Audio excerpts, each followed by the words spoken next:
En este ejercicio nos dicen que consideremos las siguientes matrices. La matriz A de tamaño 3×3, que observemos que depende de un parámetro real A.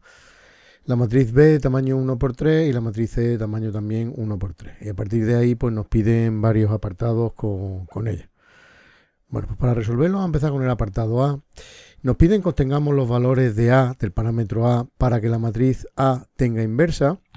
Recordemos que una matriz tiene inversa si solo si su determinante es distinto de 0, así que evidentemente pues parece lógico empezar a proceder calculando el determinante de la matriz A. Bueno, pues un determinante de 3×3, regla de Sarro, ya sabemos, vamos multiplicando primero las distintas diagonales en este sentido, 1 por A menos 1 y por A, más 1 por 1 y por 0, más menos 2 por A menos 3 y por 2, y ahora menos las otras diagonales en el otro sentido, pues empezamos con esta de aquí, menos 0 por A menos 1 y por menos 2, menos, vamos con la siguiente, 1 por 1 y por 2, y menos, la otra que nos falta por aquí, pues 1 por A menos 3 y por A.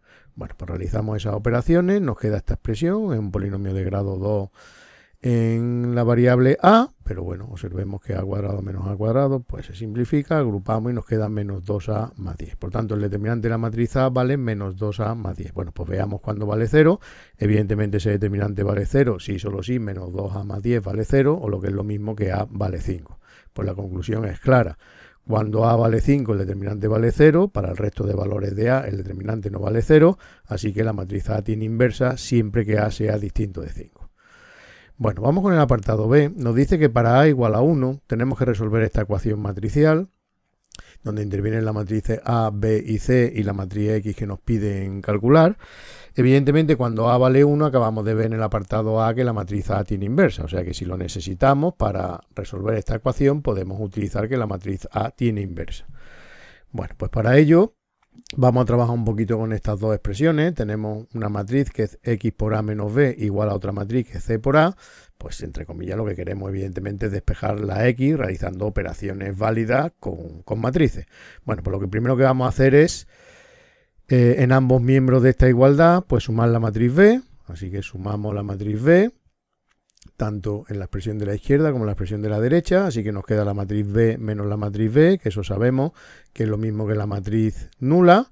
Sabemos que la matriz nula es el elemento neutro de la suma de matrices, por lo cual la matriz X por A más la matriz nula, pues evidentemente nos saldrá la matriz X por A, y en el segundo miembro pues lo que tenemos que es C por A más B.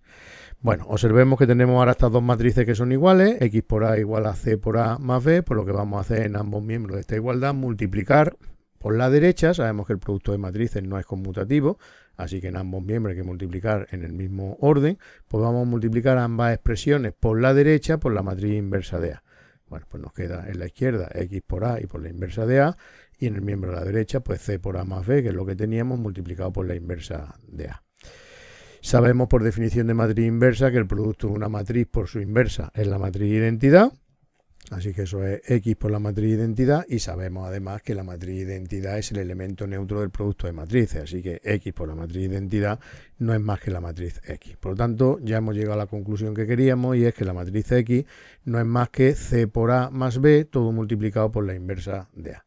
Bueno, pues lo único que tenemos que hacer es realizar estas operaciones y ya tendremos hallada la matriz X que nos pedían en este apartado. Vamos a empezar calculando la matriz inversa de A, que además, como hemos dicho antes, sabemos que existe porque A vale 1, que es distinto de 5, que era el único valor para el cual no existía la inversa, y luego lo que haremos, pues lo que haremos será calcular C por A, sumarle la matriz B y luego realizar este producto. Pero insistimos, vamos a empezar por calculando la inversa de la matriz A. Bueno, pues para ello, sabiendo que A vale 1, escribimos la matriz A, que no es más que sustituir estas apariciones del parámetro A por 1, y nos queda esta matriz. Su determinante lo calculamos antes, no lo vamos a calcular otra vez aquí. Ya sabíamos que el determinante de la matriz A, esta genérica en función del parámetro, era menos 2A más 10. Pues bueno, pues cuando A vale 1, el determinante valdrá menos 2 por 1 más 10, es decir, 8. No es necesario volverlo a calcular, ya lo teníamos calculado. Y a partir de ahí ya sabemos los pasos para calcular la matriz inversa. Lo primero es calcular la matriz traspuesta. Pues aquí teníamos la matriz A, pues calculamos su matriz traspuesta, que no es más que intercambiar filas por columnas. Así que 1, 1, menos 2, que era la primera fila, pasa a ser la primera columna. Menos 2, 0, 1, que era la segunda fila pasa a ser la segunda columna y 0, 2, 1, que era la tercera fila, pasa a ser la tercera columna. A partir de ahí el siguiente paso es calcular la adjunta de la matriz traspuesta. Recordamos que la adjunta de una matriz no es más que una nueva matriz del mismo tamaño donde cada elemento se sustituye por su adjunto. ¿Cuál es el adjunto de un elemento? Pues lo que vamos a hacer es poner un ejemplo. Por ejemplo, vamos a calcular el adjunto de este elemento. El adjunto de una matriz es el determinante de la matriz que resulta al eliminar su fila y su columna, así que eliminaríamos esta columna y esta fila, nos quedaría este determinante de 2 por 2 que hay aquí, y lo único que hay que hacer es en cada elemento añadirle un signo menos o dejarle el signo que tenga dependiendo de la posición que ocupe ese elemento. De hecho, si la suma de la fila y la columna que ocupa ese elemento es par, pues se deja igual, y si la suma de la fila, del número de fila y del número de columna que ocupa ese elemento es impar, pues se le cambia el signo a ese determinante que hayamos obtenido. Por ejemplo, el adjunto de este elemento, como ocupa fila 1, columna 1, 1 más 1 es 2, que es par, no hay que cambiarle el signo, pues el adjunto de este elemento sería lo que hemos dicho. Eliminamos su columna y su fila, nos queda este determinante de 2 por 2, 0, 2, 1, 1, y ese sería el adjunto. A modo de ejemplo, por ejemplo, pues el adjunto de este elemento, observemos fila 3, columna 2, 3 más 2, 5, impar, hay que cambiarle el signo al determinante que resulta al eliminar su columna y su fila, pues sería este de aquí, 1, 0, 1, 2, que es lo que hemos puesto aquí. De la misma manera se calcularía el adjunto de los otros 7 elementos de esta matriz, eso serían de ahí, no es más que calcular 9 determinantes de 2 por 2, y algunos dejarlo igual y otros cambiándole el signo, y si calculamos esos determinantes, pues observaremos que esa es la adjunta de la matriz traspuesta. Otra manera de recordarlo de si dejo el mismo signo o le cambio el signo, sin necesidad de estar sumando fila, número de fila y número de columna, que a veces nos puede resultar más complicado, pues es tan sencillo como empezar por el primer elemento, recordar que en ese elemento vamos a dejarle el signo igual, y a partir de ahí ir moviéndonos en horizontal o en vertical, nunca en diagonal, y vamos alternando signos. Por ejemplo, más, menos, más, menos, más, menos, más, menos, etcétera, ¿vale? Pues así lo podemos recordar también. Bueno, una vez que tenemos la adjunta de la matriz traspuesta, el último paso para calcular la inversa de una matriz es multiplicar esa adjunta de la traspuesta que hemos calculado por 1 partido el determinante de la matriz. Por eso es necesario que el determinante de la matriz no valga 0. Pues 1/8 por esa adjunta de la traspuesta que acabamos de calcular. Multiplicamos, ya sabemos que para multiplicar un número por una matriz se le multiplica elemento a elemento de la matriz por ese número, pues observemos que nos queda esta matriz. Siempre es importante que más que quedarse con esta matriz final, también nos quedemos con esta. Porque si luego vamos a realizar operaciones con la matriz inversa de A, a veces es mucho más práctico, mucho más operativo, mucho más rápido, mucho más sencillo trabajar con esta expresión que no con esta, como ahora veremos porque es justo lo que pasa en este ejercicio. Bueno, a partir de ahí recordemos que la matriz X era C por A más B, todo multiplicado por esta matriz inversa de A. La matriz inversa de A ya la tenemos aquí, pues vamos a calcular antes C por A y luego le sumamos B. Bueno, pues C por A es multiplicar las dos matrices que nos dan en el enunciado. La matriz C la tenemos aquí, la matriz A también nos la han dado en el enunciado, es cuando la A vale 1, que la hemos escrito antes. Observemos que esas dos matrices se pueden multiplicar. La matriz C es de 1 por 3, una fila y 3 columnas. La matriz A es de 3 por 3. Como el número de columnas de la primera matriz coincide con el número de filas de la segunda matriz, se pueden multiplicar, y el resultado es una matriz de tamaño número de filas de la primera matriz por número de columnas de la segunda matriz, así que 1 por 3.